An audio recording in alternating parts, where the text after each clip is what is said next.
Bienvenidos, esto es Informe Extra. Hoy vamos a analizar la situación de Siria. El régimen de Bashar al-Assad ha caído tras una ofensiva imparable del grupo islamista Hayat Tahrir al-Sham. De este modo cae un régimen establecido hace más de 50 años por el padre de Bashar al-Assad, Hafez al-Assad. Antes de pasar a analizar las consecuencias de la caída de Damasco, hagamos un repaso de la historia de esta dictadura.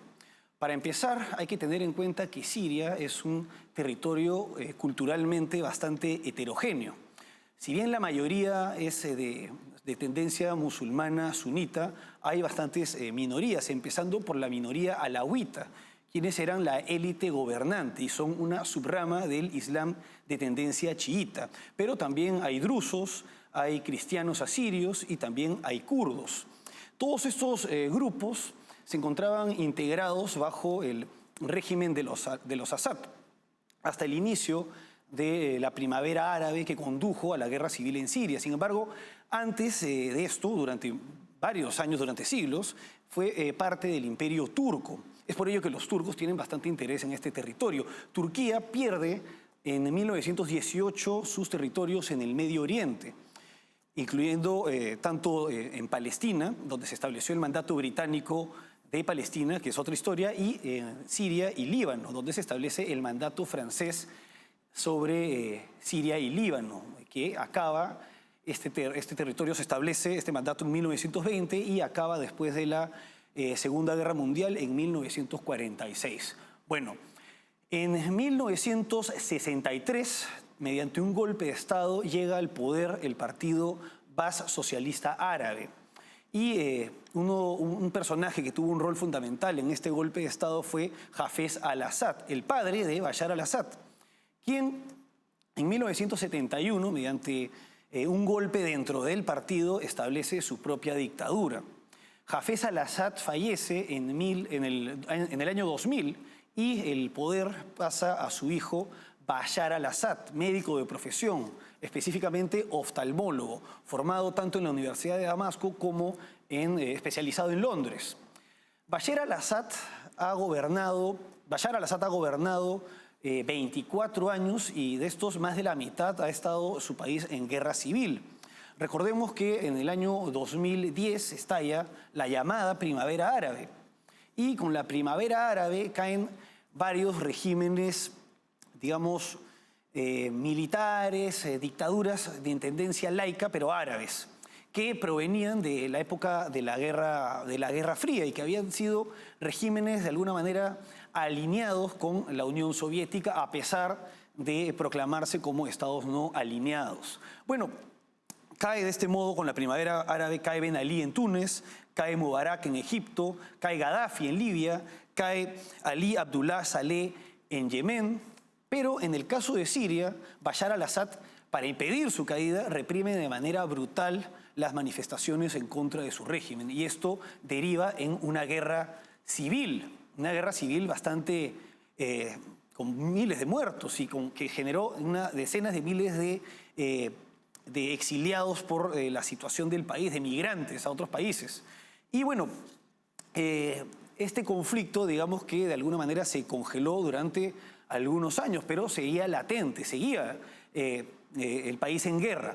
Sin embargo, la coyuntura condujo a que se reactive la guerra debido a lo siguiente: los principales aliados del régimen de Bashar al-Assad son Rusia, que está concentrada en la guerra de Ucrania, y está Irán también, que también, como es la principal potencia de tendencia chiita, apoya a los alawitas de Bashar al-Assad, o los apoyaba, por ser una minoría del chiismo, concentrado en esta guerra, digamos, tibia con Israel. Y finalmente, otro de sus aliados que participó activamente en la guerra civil es el grupo terrorista Hezbollah, bastante debilitado por las intervenciones contra este grupo terrorista por parte del Estado de Israel en el Líbano.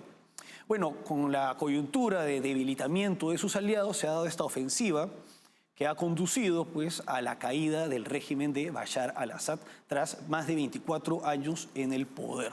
Vamos ahora a una pausa y regresamos para analizar las consecuencias de la caída de Damasco, acompañados por César Sabas, geopolitólogo y analista político.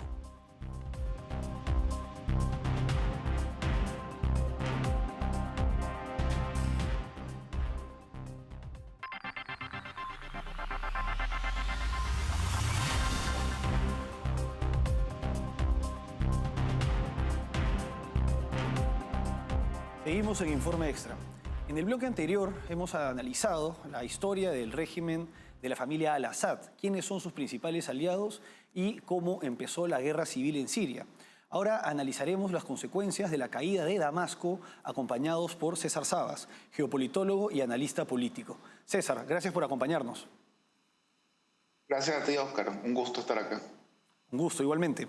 Bueno, se esperaba una contraofensiva, una batalla decisiva para defender Damasco, pero finalmente esto no se dio. Las fuerzas leales a Bashar al-Assad colapsaron y ahora los rebeldes y distintas facciones de los rebeldes tienen el poder de la capital. Para ti, César, ¿cuáles son los principales desafíos que enfrentan los rebeldes una vez capturada la capital de Siria? Bueno, es que estamos hablando de un país que colapsó. Por eso mismo las fuerzas de Bashar al-Assad no pudieron hacer frente, no hubo esta batalla decisiva, porque no es que es el ejército que colapsó, es que el país entero colapsó, que simplemente se le vino encima. Las ciudades del sur se levantaron, prácticamente se levantó todo el país y pues no tuvo más opción Bashar al-Assad que huir. Ahora, el primer desafío es que estamos hablando de un país en completa bancarrota. De hecho, hasta su banco central fue completamente saqueado. Ahora en manos de unos militantes que no tienen ningún tipo de experiencia en la administración pública, considerados terroristas, incluso por el mismo Departamento de Estado de Estados Unidos. Toma el poder la facción más radical de estos rebeldes, que es el antiguo Frente al-Nusra, es decir, la facción de Al-Qaeda en Siria. Y por la información que está llegando, están excluyendo a las demás facciones de la formación de un gobierno. Incluso el Ejército Nacional Sirio, que no es el ejército de Bashar al-Assad, ese es el ejército árabe sirio. El Ejército Nacional Sirio, que es un grupo pro-turco, creado por los turcos, y que participó en esta ofensiva, al parecer ha sido excluido de la formación del gobierno interino. De paso, Siria es un país profundamente dividido de forma confesional, y esto incluso hasta se ve desde una división geográfica. Por ejemplo, los alawitas están en la costa, que es la comunidad de Bashar al-Assad, la que tenía el poder. Tenemos en el extremo noreste a los kurdos, que están en conflicto con los turcos y por supuesto están en conflicto con estos rebeldes que tomaron el poder. Y hacia el sur tenemos la comunidad drusa, que también se ha levantado en contra de Bashar al-Assad, y muy probablemente esto finalice en la creación de un Estado druso al sur. Entonces, teniendo una Siria tan dividida con tantos grupos, va a ser muy difícil de que estos rebeldes formen un gobierno de unidad nacional en el cual todos los sirios estén de acuerdo y no que esto desemboque en una nueva guerra civil. ¿Tú ves difícil que se establezca un sistema constitucional parecido al que es vigente en el Líbano, que también tiene sus propios problemas? Sí, lo veo profundamente difícil porque en el Líbano ese sistema proviene de una herencia francesa, cuando el Líbano estaba en manos de los franceses y le dejó el poder a los cristianos. Entonces, digamos que fueron los cristianos libaneses los que instauraron ese sistema confesional. Pero ahora quien está tomando el poder son los yihadistas. Y ya los militantes de este mismo grupo ya hablan abiertamente de hacer la yihad y continuarla. A pesar de que están este señor Al-Golani, por, digamos, relaciones públicas, está tomando algunas medidas como prohibirle a sus militantes de que instauren una policía moral para controlar la vestimenta de las mujeres o prometer de que las minorías van a ser respetadas. Él propone una constitución islámica para Siria. Y Siria es un país que está habitado no solamente por islámicos. Y hay también muchos islámicos que no son yihadistas y no quieren vivir bajo un régimen islámico, sino laico. O las otras minorías, como por ejemplo los drusos o los alawitas.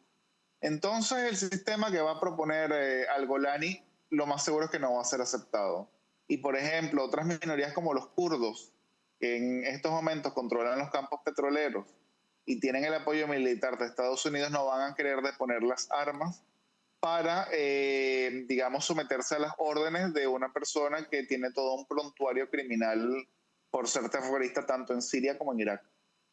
Ahora, siendo que el territorio sirio servía para conectar eh, a Irán a través también de Irak con Hezbollah, ¿cómo queda, en qué situación, cómo se ven afectadas tanto Irán como Hezbollah en el Líbano una vez que se establezca muy posiblemente un régimen de tendencia suní interponiéndose entre ambas? En realidad es muy pronto para saberlo, porque a simple vista y ya, digamos, por inicio, pudiéramos decir que Irán ha quedado completamente debilitado y su eje, lo que ellos llaman el eje de la resistencia, ha quedado roto. Sin Siria, el paso entre Irak, que está bajo influencia iraní, hacia el sur del Líbano queda cortado.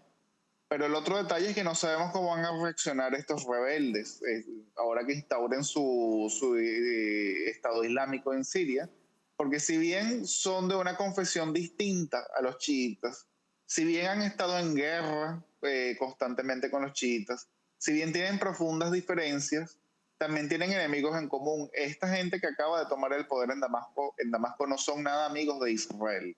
Y por eso Israel está tomando medidas preventivas en Siria, como atacar los depósitos de armas que tenía Bashar al-Assad, o tomar algunos montes en los altos del Golán para tener, digamos, supremacía militar en caso de un ataque.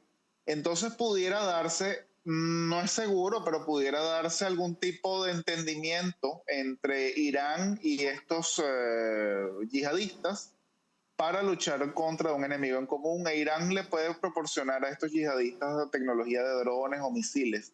No estoy diciendo que se va a dar este tipo de acuerdo, tal vez no se dé, tal vez sea el fin del Hezbollah o tal vez sí lo debilite decisivamente.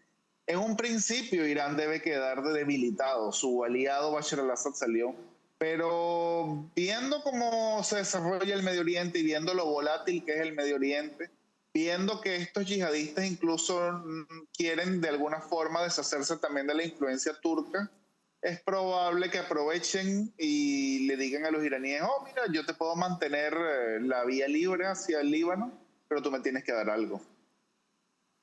Ahora, con respecto a Rusia, están las bases de Jamie Min y también de Tartus en la región de Latakia, pero al parecer los rebeldes también están ingresando en esta zona. ¿Cuál será el destino de estas bases militares rusas? De momento estas bases quedan, ya los rebeldes dijeron que las van a respetar, de momento. No están siendo atacadas estas bases. En parte eso puede explicar por qué Rusia, después de la batalla de Hama, decidió dejar de bombardearlos y dejar de atacarlos. Tampoco envió una fuerza masiva a Siria para tratar de frenar a los rebeldes. Muy probablemente los rusos, después de la batalla de Hama, cuando el ejército sirio empezó a colapsar, decidió que ya era demasiado tarde para salvar a Bashar al-Assad y llegó a algún tipo de negociación con los rebeldes.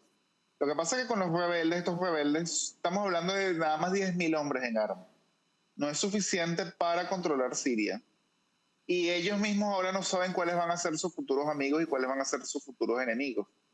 Así que sin tener, digamos, los efectivos para controlar toda Siria, y por eso es que están abriendo las cárceles, todas las cárceles en Siria, porque de ahí van a reclutar su futuro ejército, prefieren no abrir demasiados frentes mientras se reorganiza. Los rusos van por la misma línea, sus aliados son los alawitas que están en la costa, que es justamente donde ellos tienen las bases. Así que también necesitan tiempo para, digamos, de alguna forma buscar armar algún tipo de milicia alawita en esa zona, que en una hipotética guerra civil se aplicaría la estrategia favorita de los rusos, que es que una zona del país declara su independencia y pide ayuda desesperadamente a Moscú, y Moscú le brinda ayuda a esa región que está pidiéndole ayuda. Es la estrategia que aplican en Ucrania o que han aplicado en Georgia, por ejemplo. Pero básicamente ambos bandos saben que tienen que desconfiar uno al otro, pero ambos necesitan tiempo. Así que por eso los rebeldes no están atacando estas bases y por eso los rusos están llegando a algún tipo de entendimiento con los rebeldes, mientras hacen tiempo ambos. César, vamos ahora a una pausa y regresamos con el último bloque.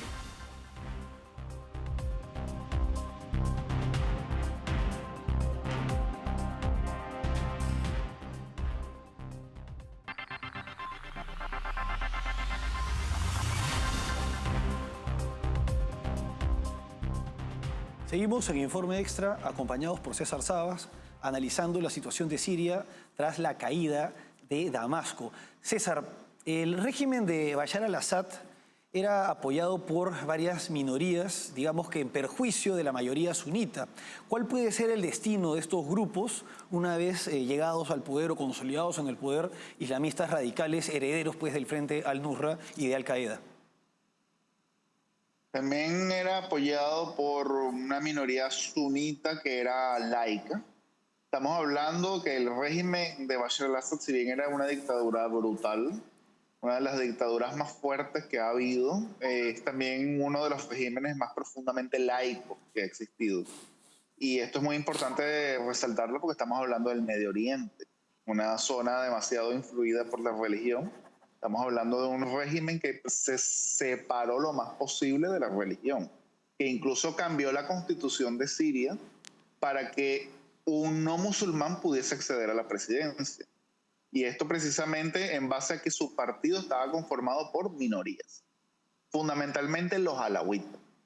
Una vez que Bashar al-Assad cae, pues viene el miedo que siempre han tenido las minorías, que es lo que va a pasar. Lo más seguro es que va a pasar lo mismo que pasó en Egipto cuando llegaron los hermanos musulmanes al poder, hasta que hubo el golpe de Estado, o como ha pasado en cualquier tipo de dictadura laica del Medio Oriente, una vez que colapsan, caen, vienen los religiosos y van a intentar imponer un sistema religioso al resto de la población. El señor al-Golani, que es el que va a tomar el poder, es el líder de estos yihadistas, no es una figura desconocida, ya gobernaba una provincia en Siria llamada Idlib, al norte. Era el pequeño reducto que le había quedado a los yihadistas una vez que pareció que Bashar al-Assad había ganado la guerra civil siria. En los años 2017, 2019, él ya gobernaba esta zona hasta estos momentos, y ahí instauró la Sharia, la ley islámica. Y como dato, por ejemplo, de 10.000 cristianos que habían en Idlib, quedaron nada más 600. Hubo expropiaciones masivas, se impuso la Sharia al resto de la población, y pues los que no estaban de acuerdo o fueron ejecutados o tuvieron que huir e irse a las zonas controladas por Bashar al-Assad. Él ahora que viene a controlar el resto de Siria va a instaurar su mismo sistema al resto del país, porque en eso es lo que él cree. Y las principales minorías afectadas, por supuesto tenemos a los cristianos, pero fundamentalmente a los alawitas, que digamos, estos yihadistas, estos movimientos islámicos radicales le tienen un especial odio a la comunidad alawita, a quienes consideran herejes, porque los alawitas es una secta que viene del Islam, que proviene del Islam chiita, pero para los islámicos se ha alejado tanto de la ortodoxia islámica que han dejado de ser islámicos. Y digamos que el principal pecado en el Islam es la apostatía, es decir, es renunciar al Islam. Entonces, para ellos, estos son unos apóstatas, una especie de herejes, y van a tratar pues de forma muy dura a los alawitas. Por eso es que es probable que veamos en un tiempo algún tipo de rebelión dentro de la comunidad alawita en la zona que gobierna. Otra comunidad que va a pagar las consecuencias, muy probablemente los drusos, que están al sur, que pues no son musulmanes, son una religión aparte. Y por supuesto los kurdos, que sueñan con tener su propio estado laico y democrático, una visión que no comulgan evidentemente personas como al-Golani. Entonces, por eso es que muchos consideramos que el fin de esta guerra civil siria muy probablemente va a ser el inicio de una nueva guerra civil. Ahora, César, como producto de las políticas que pueden adoptar estos yihadistas, pueden surgir, digamos, Siria puede dividirse en varios países. ¿Podría señalarnos en qué territorios podría dividirse, cómo se podrían organizar estos nuevos mini-estados de facto y probablemente no reconocidos por las Naciones Unidas? Tenemos en la costa, ya lo he hablado, la costa siria es muy pequeña, muy estrecha. Ahí es donde viven los alawitas que son una minoría en Siria, en la costa son la abrumadora mayoría. Y de paso, aparte de que están concentrados ahí, es una zona elevada, estamos hablando de montaña. Así que a los alawitas les sería en teoría fácil rebelarse y crear ahí un estado aparte. Y lo tendrían muy difícil los islamistas de entrar a esa zona y conquistarla, porque aparte de que ser una montaña, la inmensa mayoría de ahí son alawitas, no son islamistas, y pues van a dar resistencia. Y de paso están las dos grandes bases rusas, que serían sus aliados. Cerca de la costa tenemos el Valle de los Cristianos, que lógicamente serían aliados de los alawitas. A pesar de que los alawitas son oficialmente musulmanes, tienen mucho más en común con los cristianos que con el resto de los musulmanes. Ellos son una comunidad muy peculiar. Así que es muy probable que en ese hipotético estado que se separaría o en esa región que declararía autonomía, estén también los cristianos. Tenemos en el triángulo del extremo noreste a los kurdos, con otras minorías como arameos, asirios o algunos árabes musulmanes laicos, que digamos en esa zona se llama la Rojava. Vendría siendo el estado kurdo o con predominio kurdo, pero fundamentalmente la idea de los kurdos ahí es crear un estado sirio, kurdo, pero democrático y laico. Así que, pues, en teoría tendrían cabida también otro tipo de sirios, que no necesariamente sean kurdos, pero que comulguen con la idea de que sea un estado secular y democrático.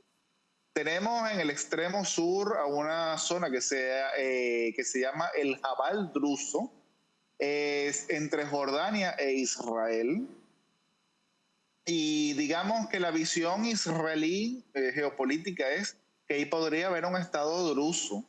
Y por supuesto que ese estado druso sería bastante pro-israelí, porque en Israel la comunidad drusa está muy integrada, tanto en el ejército como en la diplomacia israelí, en las instituciones. Son muy patriotas, han sido muy bien tratados por Israel. Así que Israel podría utilizar a estos funcionarios drusos para entablar relaciones con este nuevo Estado. Y tendríamos en todo el centro de Siria y también en Damasco y hacia Alepo e Idlib, digamos, la gran zona sunita, árabe siria sunita, pero en teoría, pues esa zona sí podría quedar gobernada por islamistas, pero el detalle es que no hay un solo grupo islamista. Y, por ejemplo, nombré al Ejército Nacional Sirio, que es un grupo creado por Turquía, y ahora se está enfrentando a la gente de Al-Nusra, es decir, de Al-Golani. Ellos tampoco son democráticos, también son yihadistas, pero un yihadismo un poco más moderado. Pero entre ellos también empieza a haber fricciones, así que sería una zona también muy conflictiva. Pero básicamente estamos hablando de un país que podría quedar fragmentado por lo menos en unos 4 territorios con poderes muy distintos. Definitivamente hay bastante incertidumbre con respecto a cuál será el destino de Siria, teniendo presente pues que Hayat Tahrir al-Sham es un grupo, como señalas, heredero de Al-Qaeda, bueno, concretamente del Frente al-Nusra, que era la filial de Al-Qaeda en Siria. Y a pesar de que señalan que se han moderado, ya se ha visto casos en los que hay bastante expectativa con respecto a la caída de un régimen autoritario, pero lo que viene acaba siendo mucho peor. César, ha sido un gusto. Un gusto ha sido para mí. Muchas gracias. No, gracias a ti. Bueno, hasta aquí Informe Extra. Gracias por acompañarnos.